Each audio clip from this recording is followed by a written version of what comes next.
thank you so much for joining us for the Sugar Hill info session.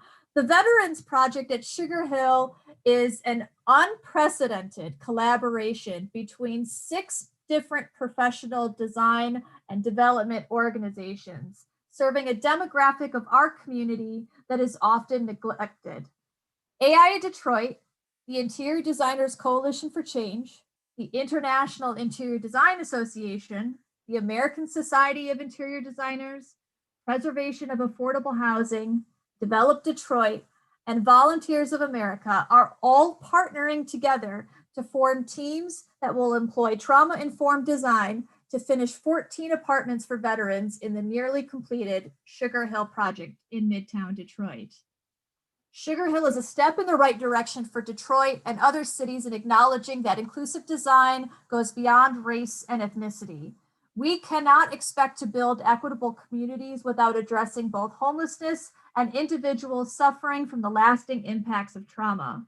Sugar Hill is an incredible educational opportunity for Michigan's design profession, as well as its students and civic leaders, and it could act as inspiration for future multifamily housing projects within Detroit, its surrounding area, and hopefully potentially other urban centers across the state and country. This is an exciting opportunity for everyone involved, and I hope that tonight's info session will convince you to sign up for a team. So with that, I am going to hand it over to Oren from Preservation of Affordable Housing. Oren? Hello, good afternoon, everyone. Thank you so much, Lauren, for that wonderful introduction. Can everyone hear me? Yes? Yes, you're good. All right, fantastic. So I'm here, I'm going to give a brief introduction to the Sugar Hill Project, what it is, how it came to be, who the folks involved are. I'll start by introducing myself. I'm Oren Brandvain. I'm with Develop Detroit, a nonprofit housing developer in the city of Detroit. We are a mission-oriented real estate development firm that does everything from affordable preservation to new mixed-use, mixed-income developments to commercial developments. We work all over the city and are excited to be working on the Sugar Hill project. We've partnered with Preservation of Affordable Housing as a co-developer on this project. They've been a fantastic partner, and together we've come a long way.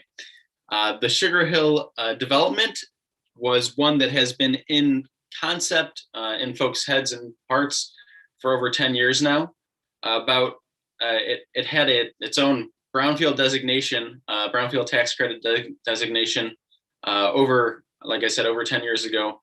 About 5 years ago, the city of Detroit, when development efforts had stalled, had put out an RFP to revitalize this effort and to put it back into play.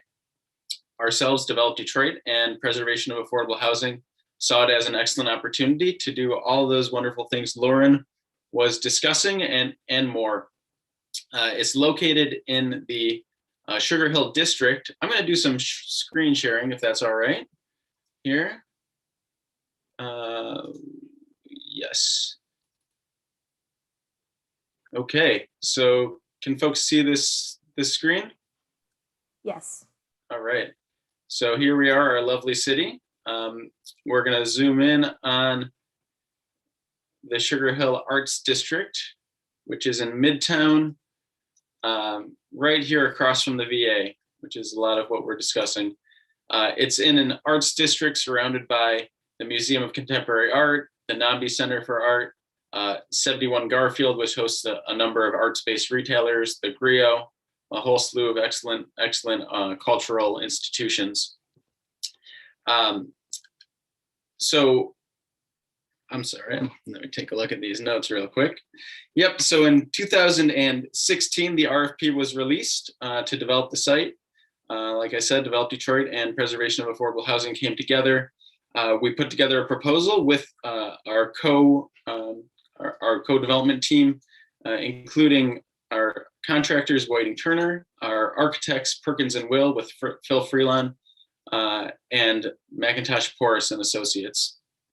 You can see on this screen here a whole slew of folks that came together either then or shortly thereafter as funders or supporters. we put together the vision of a 68 unit, four stories on top of 1-story podium development that wraps around a 168 stall parking garage with 12,000 square feet of commercial on the first floor. We came together with that plan. We presented it to the city after quite a bit of selection processing. We were selected, and then we went through an extensive community engagement process to vet our ideas, to see how folks wanted to see it develop, to talk about setbacks, to talk about commercial space, to talk about the fact that it's in a historic district and how to address all of those things in a sensitive and responsible way. And from that came this project. I think that, I'm going to show the next screen. So here you see what it was meant to be.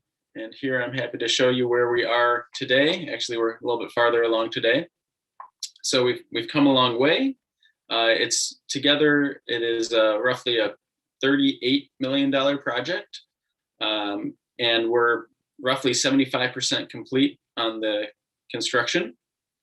And like I said before, it's a 68 units right along Garfield and John R. And of those, we're mission oriented. So it was really important for us to have them be not just affordable, but also affordable to, like you'd said, folks in the neighborhood and to serve veterans who are across the street. So of the total 68 units, 21 of them are affordable at some rate, 80% AMI or below. And 14 of those units are reserved for formerly homeless veterans. I think I should note in the funding, there was a whole slew of foundations, of banks, of CDEs. This is a new markets tax credit development. So included a lot of partners and financing partners. And one of the foundations that gave was the Home Depot Foundation, who was really, really adamant that formerly homeless veterans were served in this in this community. So really happy that they came on board and they actually helped the financing of those units. So yeah, I think I'll leave it at that. It's been a fun ride since 2016. I'm really happy that we're so close to completion here. We're doing all we can to respect the fact that it's in an arts district with the beautiful design of Phil Freeline at Perkins and Will, with the green alley that will be on the western portion of the building connecting to 71 Garfield, with the Enterprise Green Communities designation that it's obtaining, and with various arts elements that will be in and throughout the building. So it's a fantastic project. I'm over the moon that you all are involved and that you're going to be helping to make it even better and more relevant and more and serve the folks that are going to be there even better than we thought we would be able to. So with that, I'll pass it back. I'm happy to answer any questions, and I really appreciate everyone hopping on the call and being part of this project. Thank you, Oren. Carolyn? Can you hear me? Yes. Great. Well, I would like to take a minute to kind of reiterate what Oren was saying. I want to thank everyone who took some of their valuable time today to be with us. This is really an incredible opportunity. I want to start by kind of giving a brief explanation. IDCFC, some of you may have heard of us, some of you might not have heard of us. We were formed in 2009. We have a very simple mission statement, and that is to provide interior design services to communities and individuals where there is a need and resources are limited. So we've done very large scale and some small scale projects for the last 12 years. And when this one was brought to our attention from Julie DeGraff of POA or POAH, we thought it posed an incredible opportunity to give back to a sector of the community we have never been able to assist before. So we've worked with autistic children, we've worked with our seniors, we've worked with healthcare providers, shelter for homeless, but this was an opportunity to give back to our veterans. And I think everyone here has kind of had the experience where maybe you're at the airport or you're in a public space and you see a veteran or you see someone serving in the military in their uniform. And I think if you've had the opportunity, you thank them for their service. And I always had the thought, I wish I could do more for these courageous men and women who basically put their lives on the line to serve our country. And I said, this is an opportunity to do that. This is a way we could give back using what we all do well, the tools that we have to design and to provide warm, inviting, functional, sustainable, aesthetic spaces for these veterans. And so on that note, I just want to thank everyone who did take some time, because I think we can make some veterans' lives a little bit better because of the effort that you're all about to undertake. So the project was 14 units. We addressed our board and felt that the scale of it was a little bit large, although we have done some 25 unit buildings in the past. But we saw this as an opportunity, really an unprecedented, as Lauren had mentioned earlier, to bring forth all 4 of the industry organizations in a way that's really never been done before. You know, I know some of them have paired up before. I know IIDA and AIA and ASID and with us, and we've paired up. IDCFC's also paired up with AIA. But this was an opportunity to bring everyone to the table, to surround this project at a really high level, and to work with Volunteers for America, POA, and Develop Detroit, and kind of do something that really hasn't been done. And we'll be honest, it's a little bit of an experiment. We haven't had this many organizations involved, so there was a lot of moving parts and a lot of logistics, but everybody really stepped up to the plate to really make that happen. And so just wanted to give a little background about that and how it kind of came about. General scope of the project, just to give a brief overview. Construction is expected to complete around September 22nd of this year of 2021. We're hoping to have the teams kind of in place by June 1st. And then we'll have a follow-up meeting to this, would be a kickoff meeting where we'll go over more of the details. We're going to give some of the information today, but we can really get into minutia and more of the details for that kickoff meeting June 1st. And then the teams will have approximately 14 teams over approximately a month to develop their design, which would be probably some renderings, material selections, layout. And then that would be kind of reviewed by the 4 organizations. And then from there, the goal is to kind of have furnishings ordered by mid-July. I think some of you are noticing, if any of you have been to IKEA recently, you know what I'm referring to.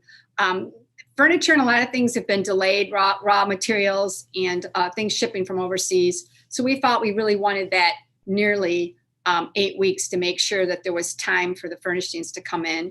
And then we'll coordinate, there'll be 3 weekends where they can install the furnishings, and then we'll have a paint day as well. So that just gives a little bit of an overview, and most of that will happen towards the end of August and that early part of September. So that just hopefully gives answers some of your questions on the timeline and action items. On that note, I'm going to pass it over to Lauren again to talk a little bit about, which is very exciting, trauma-informed design, which is kind of on the forefront of where living in place and some of the other types of design that we've undertaken in the United States. This is a new trend. And on that note, Lauren, I'll let you elaborate.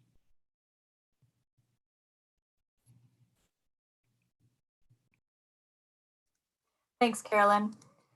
So as Carolyn mentioned, trauma-informed design may not necessarily be a term that you hear often, but it is definitely one of the unique aspects of this project, the employment of it at least. Trauma is pervasive among American adults and can lead to lifelong physical and mental consequences.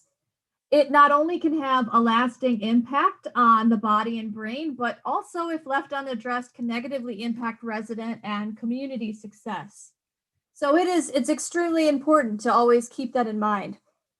However, the negative impacts of trauma can be mitigated if using principles of trauma-informed design to build resilience, which can be an effective way to recover and heal.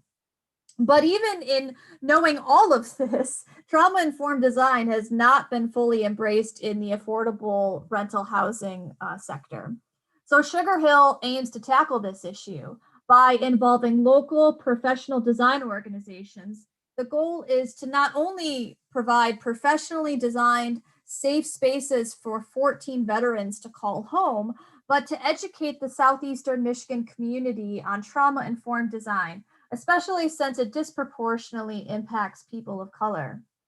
There is quite a lot to trauma-informed design, and we don't expect our teams to come well-versed in the subject. So as part of the June 1st team orientation session that Carolyn mentioned, we have invited Laura Rosbert from Shopworks Architecture in Denver to join us and teach the teams about trauma-informed design.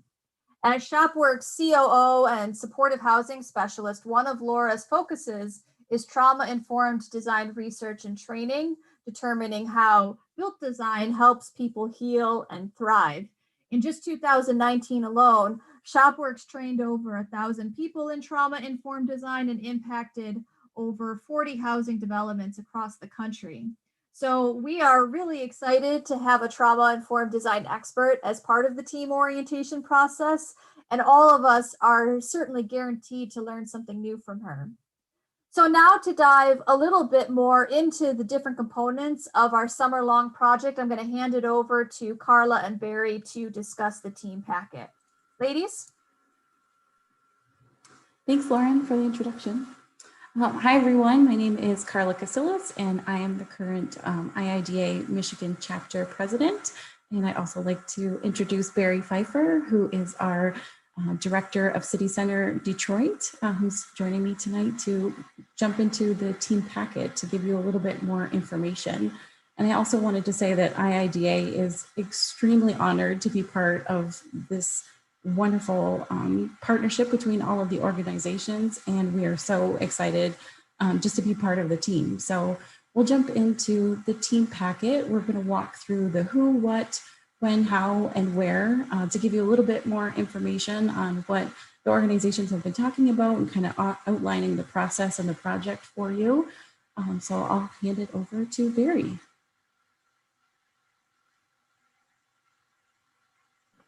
Thank you so much, Carla. Starting with the most important part of this, really you all, the who of this project. So we're really looking to put a diverse teams together to come together to bring each of their unique perspectives from the design industry to help create a home for a veteran. Ideally, the teams are going to consist of 5 to 8 individuals, and we're really looking for a mix of different expertise within the design profession. So ideally, the teams would have an architect, an emerging professional, an interior designer, and possibly a student or two. There are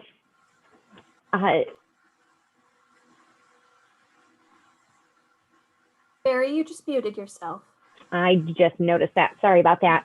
There's a sign of genius, and there are 3 different options for signing up. So you can sign up as a team. So that would be considered 2 to 6 design professionals that know they want to work together. An individual, we will kind of look at the team mix and place you on a team. And then also for the students, there is a student registration. If you have a design degree or you're currently a student, we'd love to have you be a part of this as well. So we are going to have this registration open through May 24th, and then we'll be looking to compile those teams and getting team information out to everyone, I think that following week. Back to Carla.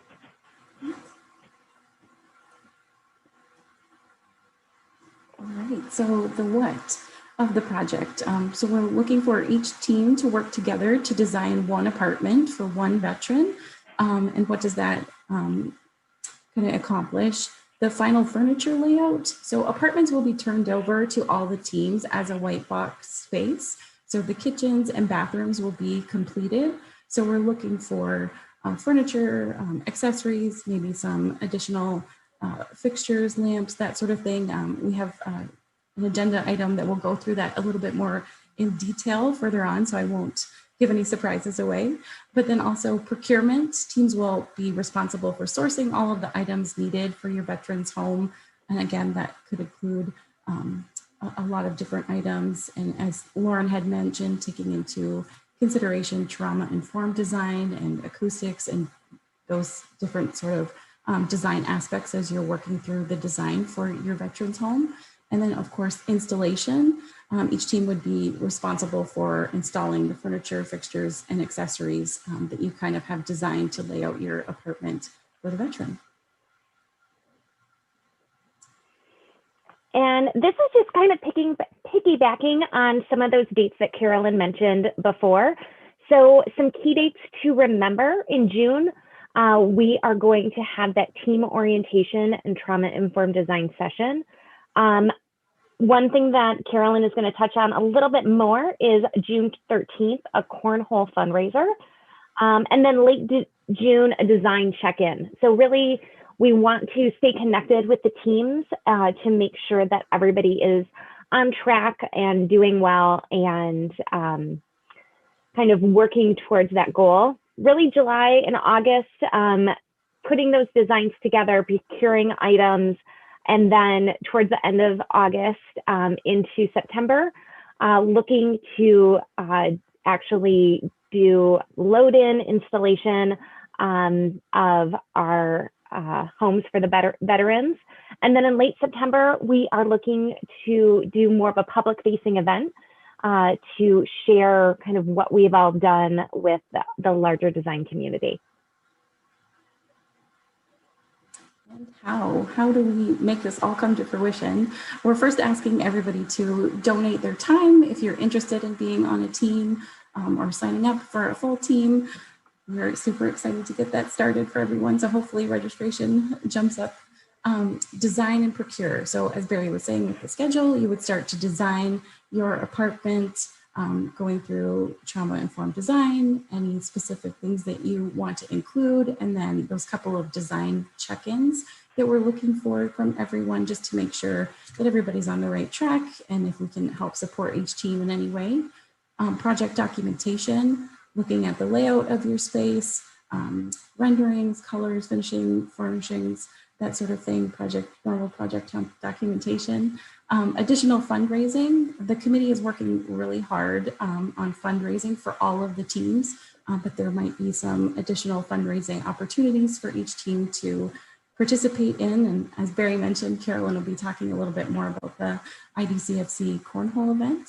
And then delivery and installation would be delivering all of your procured items and installation over a set period of time, and we'll hopefully have further details on what that installation timeline looks like at our June 1st orientation session. And then the where. So as we heard earlier, this is part of the Sugar Hill Arts District in Midtown Detroit. And I really enjoyed kind of hearing more about this mixed income project. But we are now going to turn it over to a few other team members, Jen Sutton and Sophia Gardina, and they are going to get into a little bit more details specifically about the apartments, as well as some design work they have started to do to kind of help us all through this process. So I will pass it over to them. Oh, thank you, Barry. My name is Jennifer Sutton. I'm an interior designer, and I've been working with IDCFC regarding this project. So I'm just going to review a couple of details regarding the project itself. So this portion, the veterans portion of the project, consists of 14 identical 450 square foot studio apartments. Each unit has standard finishes for the flooring, millwork, lighting, all of which will be available to the teams to reference throughout the process. We have we have a list of baseline furniture and accessories that you can use as a guide that could be included on the project. But we're also conducting a survey with each of the residents to help to tailor the program and layout to each of their individual needs.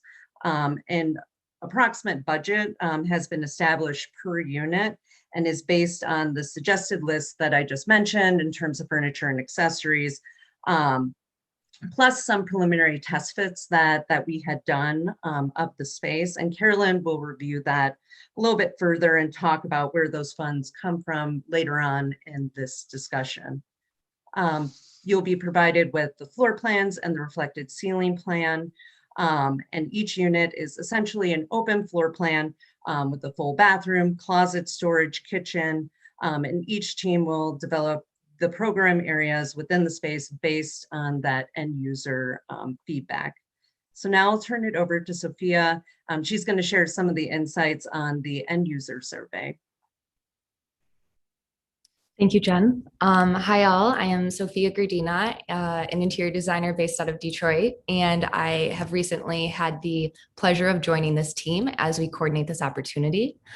Like Jen has discussed, in tandem with the test fits and programming exercise that she had put together, we have drafted a survey with the VA and POAH teams that will be distributed to the 14 vets that will be calling Sugar Hill home. This survey outlines their general occupant information. It goes over specific program requirements and their personal preferences. And really the goal is to allow each team to customize the space to their end user. We encourage you to use this information to make the spaces feel as comforting and accommodating of their requests as possible. And to conduct the survey, we'll be working with the POA and the VA teams. They will be kind of the middleman helping us survey the guest or the end user in an attempt to provide a little anonymity and confidentiality. But we will ensure that all feedback is passed along from the end user to the corresponding design team.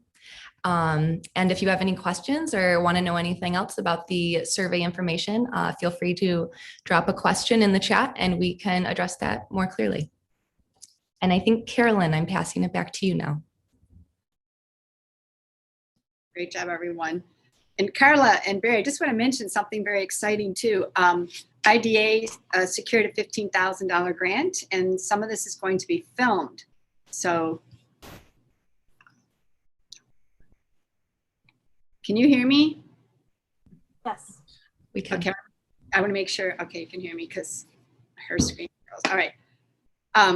So it's really an exciting opportunity to document the efforts of these 4 organizations working together. And Laura from the Shopworks architecture firm even said that would be very interesting to see how that all works, because she said that's kind of unheard of for organizations working together. So this will be documented throughout. So just make everyone aware of that. So everyone mentioned budget, corporate sponsorships, so where we're at. So the based on doing basic layouts, we came up with that $3,500 approximate cost to finish a space. Now, some of that will be supplemented. POAH is looking at allocating a certain amount for each unit. So we're looking to get that solidified. And then we're working with potentially Gardner White and Home Depot and Sherwin-Williams. So there'll be some vendors that will be early on accessible and potentially providing product. And then out of that 3,500, I think AIA also raised a grant. So there'll be a small amount of that that'll go to each team. So each team's going to kind of start with an even amount. And our goal is to get you as close to that 3,500 as possible. But there's also an opportunity, which I think is really exciting, to raise some funds. And the funds from each team will be put in a pool and then like kind of evenly distributed. But it's an opportunity. So if you want to do more or less in your space, we encourage all the teams to find really innovative and creative ways to potentially increase that $3,500 amount. I'm going to share my screen.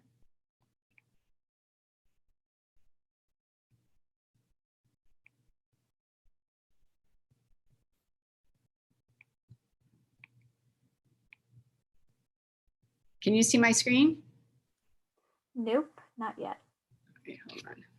Let me go back, make sure I did it. You'll likely have to share the entire screen, not just the application. Okay. Now we can see your screen. Okay, thank you. Sorry, it was being a little bit glitchy there. This is just, we're working on the invite, which all of you will be receiving in the next maybe 24 to 48 hours of the cornhole tournament. Some of you might be familiar. IDCFC has this fundraiser every year for 12 years. It started out between the boards of ASID and IIDA, which was really fun. And then we added AIA, and then later we added CAM, which is the Construction Association of Michigan. It's the biggest fundraiser for IDCFC, and this year we're moving it up to June to accommodate this project to earmark the proceeds for the Veterans Project at Sugar Hill. What's exciting about it is if you field the cornhole team, there's an opportunity to get $1,000 towards your project for your team. So you just have to show up. It's a couple of hour commitment, but it's an opportunity to help us raise some funds and have a good time as well. It will be held at the football field at Lawrence Tech. So you're going to be very, very far apart. It'll be very safe. We're probably going to have 7 teams play at a time, and they'll be spread out over the entire football field. Food will be available, but we'll have people food runners, so you won't have to wait in line for food, and then it'll be all scheduled when you can have something to eat and when you're playing. And we're hoping to make it very safe. And it is going to be an outdoor event. And I'm really looking forward to all of you participating and volunteering and working on this project. I think it's just really an unprecedented opportunity to kind of show other parts of the US as well what we're made of here in Detroit. There's going to be some press involved, possibly some publications in Psychology Today and some of the design magazines. So this is really being closely watched, and it's an opportunity for us to be trailblazers and really make a difference, a huge difference in our community, something that you can feel good about. And then on that note, Lauren, was there anything else? Oh, we are going to, really quick, we are going to have a list of vendors available for the June 1st meeting that want to participate to kind of give you a head start. And that will be in the team packet that'll be available on June 1st. Thank you, Carolyn. If you could just stop sharing your video for us. Turn off my camera. Okay, and if everyone of the co-hosts can turn their cameras on, I think while the co-hosts are doing that, I just want to reiterate what Carolyn said about this being an unprecedented opportunity to be trailblazers, not just for the organizations, but also for the individuals, the volunteers that are involved. I mean, you are going to be working on a cross-disciplined team that is intentional and going to be full of different perspectives. And we think that it'll be an incredible resume booster, a wonderful thing to talk about with your other colleagues, and an inspiration for the greater design community as a whole. So at this point, we have reached the Q&A session. You are more than welcome to turn on your camera. We ask that you put your questions into the chat.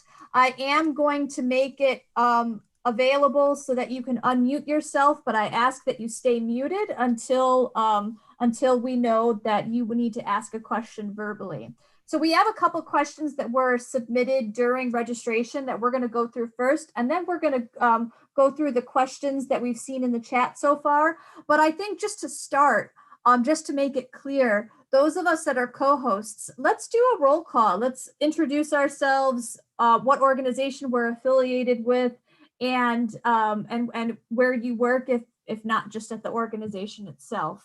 So we can start from the top right now. Since I'm talking, my name is Lauren Myrand. I am the executive director of AIA Detroit, which is a local chapter of the American Institute of Architects. And that is my full-time position. So I do not work in any other capacity for anyone else, and just am so excited to be part of this. Carolyn? Hi, thanks, Lauren. I'm president of IDCFC, Interior Designers Coalition for Change, but my full-time job is account manager with Mohawk Group in the Detroit market. Jen? Hi, I'm Jen Sutton, and I mentioned earlier, but I'm an interior designer, and I've been working with IDCFC on this particular project, which I'm really excited to do so. My day job is with HKS. Barry? I'm Barry Pfeiffer. I am our City Center co-chair with IDA Michigan. And I, unfortunately, due to COVID, am currently looking for a new opportunity. So hopefully, fingers crossed, I will be back in the industry within months. Carla? Thanks, Barry. I'm Carla Casillas, the current president of our IIDA Michigan chapter, and I also work for NOR in Detroit as a senior interior designer. Sophia? Hi, everyone. Sophia Gradina, interior designer in Detroit. I work with the Urban Alterscapes team, and then I'm a member of the IIDA team as well. Oren? Hi, everyone. Oren Bramman. I'm a senior project manager with Develop Detroit.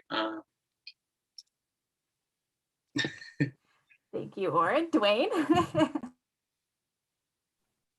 Dwayne Adel. I am the owner of Comprehensive Design Group, architectural interior design firm in Royal Oak. I sit on the board of IDCFC. I'm a professional AIA member and a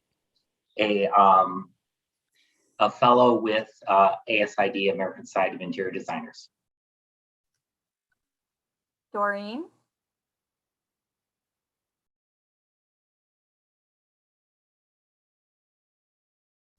You have to unmute yourself, Doreen. Okay, hello. Doreen Hunter with ASID Detroit chapter, where I'm currently the financial director, moving into president-elect for 21. And I have my own design firm for over 25 years. Thank you. Debbie?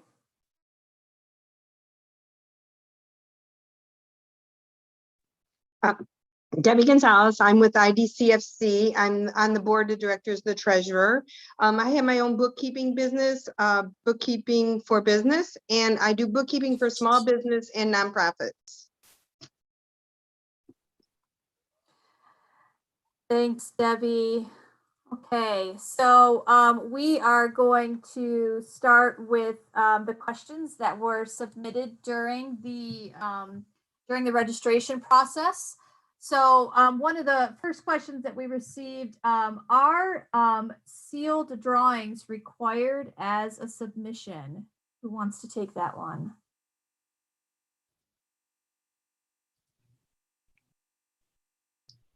I would assume, can you hear me?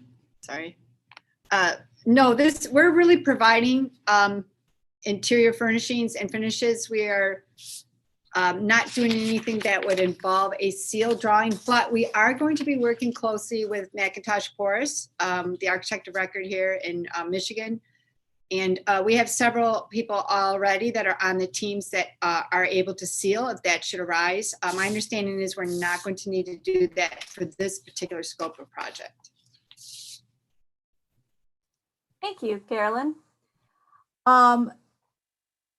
Are there exact times that need to be worked during any weekdays? I know that we had someone in the chat ask about more specific times for cornhole and for the June 1st team orientation. I think that I'll answer that question. So no, as of right now, we don't have any expectation for teams to get together during the workdays unless you are able to. When teams are formed, it's going to be up to you guys individually as a team to discuss when it's going to be the most appropriate time for you to get together or design virtually over a conference system like Zoom. Cornhole is going to be on Sunday, June 13th from noon to 4 p.m. like Carolyn's graphics showcased. And the team orientation is going to be on June 1st from 5:30 to 6:30 p.m. And that is just going to be for the teams. That's not going to be a public event. So we'll be sure to communicate all of that when we have the teams selected the week of the 24th. Later on, as we approach the actual installation of the furniture and the painting of the apartments, there will be several days that we anticipate will be on the weekends where people will be going to the apartments to paint and install the furniture for the apartments that they've designed. But as far as working throughout the workday from 9 to 5, that is again entirely up to the individual teams once they are formed. Will teams be compensated for their design work?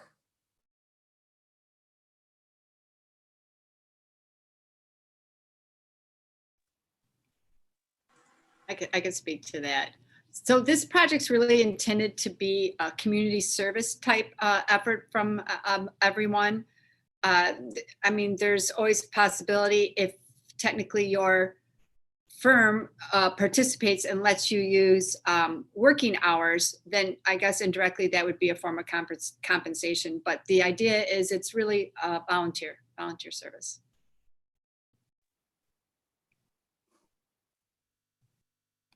Thanks, Carolyn. And another question is, I'm concerned about construction costs for the project. Considering Detroit fireworks, gunshots, noise, common PTS trigger among veterans, will there be enough money for soundproofing after essentials have been priced out?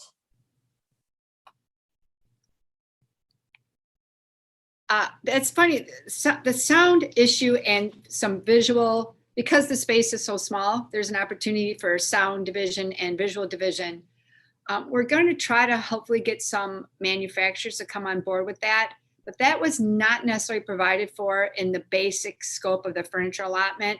So those are the type of things that the team could get creative in working with. And if you do something like that, it has to be submitted. But I think that that's an opportunity to raise some funds to accommodate some of those types of things. And this packet's going live, or right, they can check, Lauren, and see the list of furnishings that's kind of covered in the 3,500, right?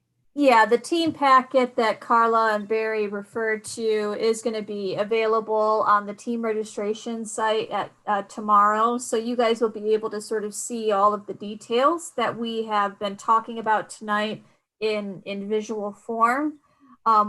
One of those details will be the floor plan that we have.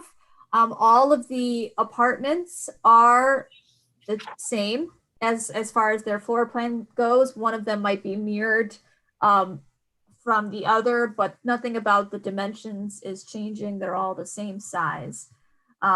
So those are available in the team packet. And if we need any other drawings as we go along throughout the design process, we will of course acquire them for you. So that was the questions that were submitted beforehand, as well as the questions that we got in the chat. Does anyone else have any more questions? Please feel free to turn on your camera, unmute yourself, and ask away. We still have plenty of time for a couple more questions. We're happy to help. If anything was unclear or you want to know more information about a specific aspect of the project.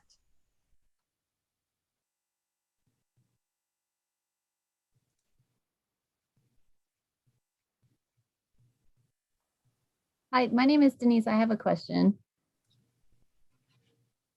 Go ahead, Denise. Thank you.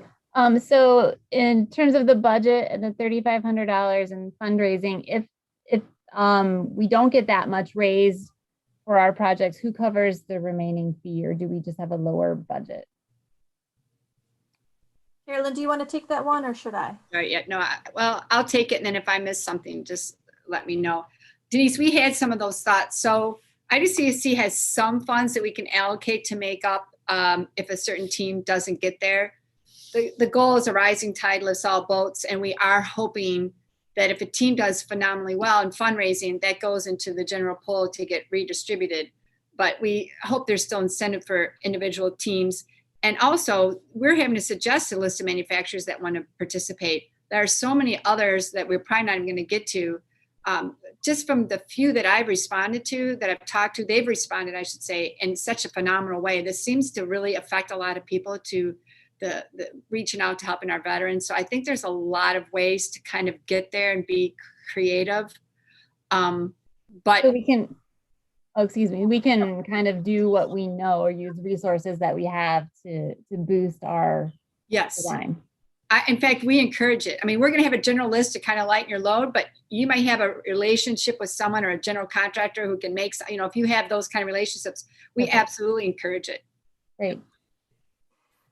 we are not going to let a team fall behind. That is why all of the monetary funds that all of us are bringing in and all of the teams will bring in are going to a general pot that will be redistributed among all of the teams.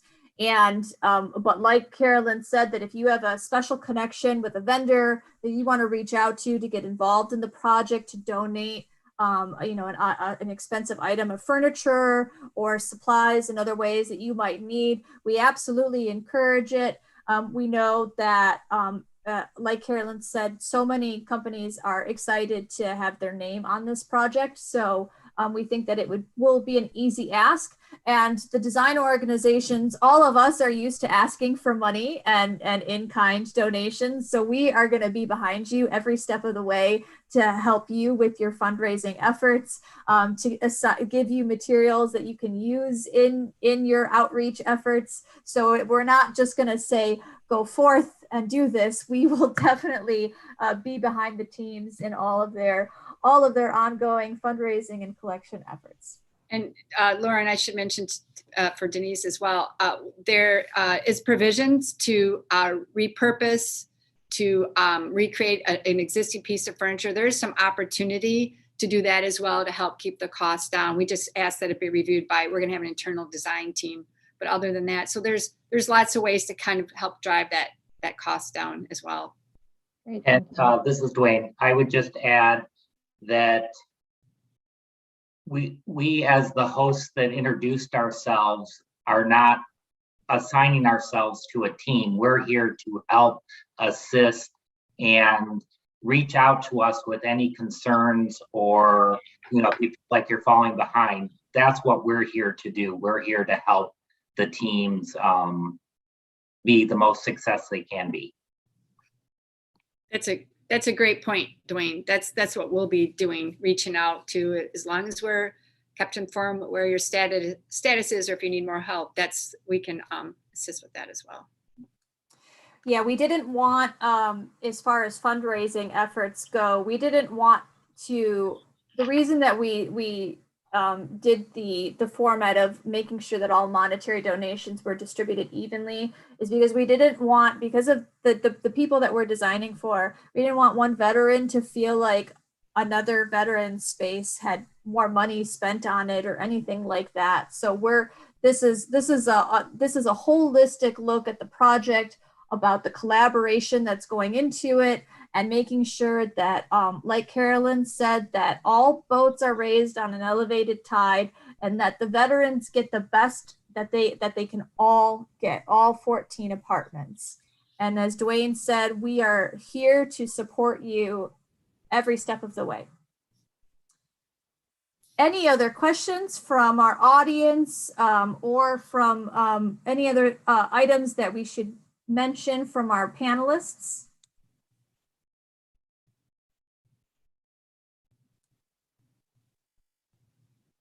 All right, y'all are making my life easy. Wow. I hope that means we did a great job presenting.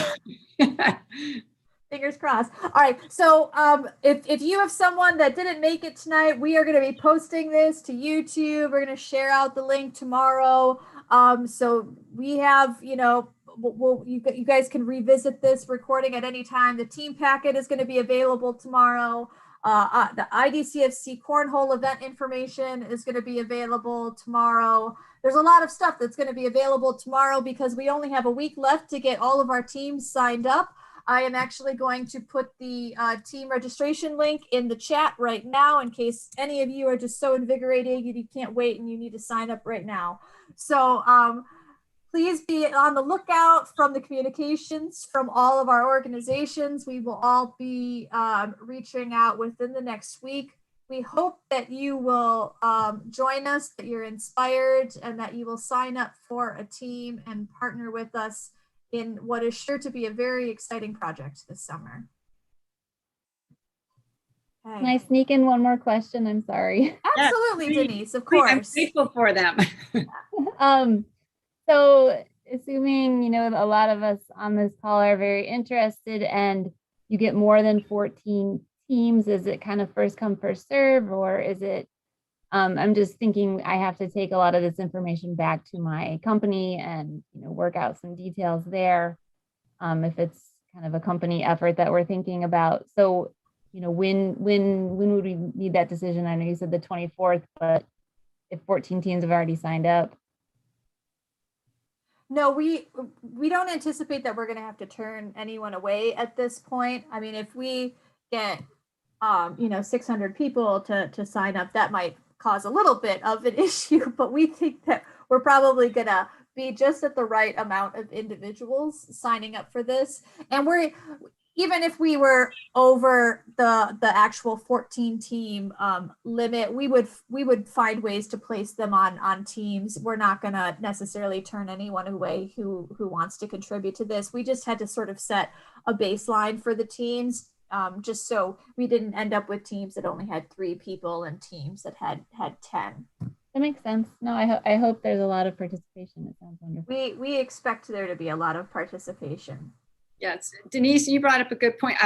There seems to be some interest from some of the bigger firms. I know, Carla, you had approached NOR, and I think that's something that they're excited about and want to surround. So I would find that you're probably going to get a very good response. I know, Carla, I don't know if you're still on, but your company was very excited. Yes, we're going to be putting in a team. I presented to our leadership and actually presented to our entire office last week. So we're really excited to be participating, and I hope we get a lot of participation. It seems like we've got a lot of good traction, and hopefully this evening we were able to answer a lot of those questions and drive up registration and participation.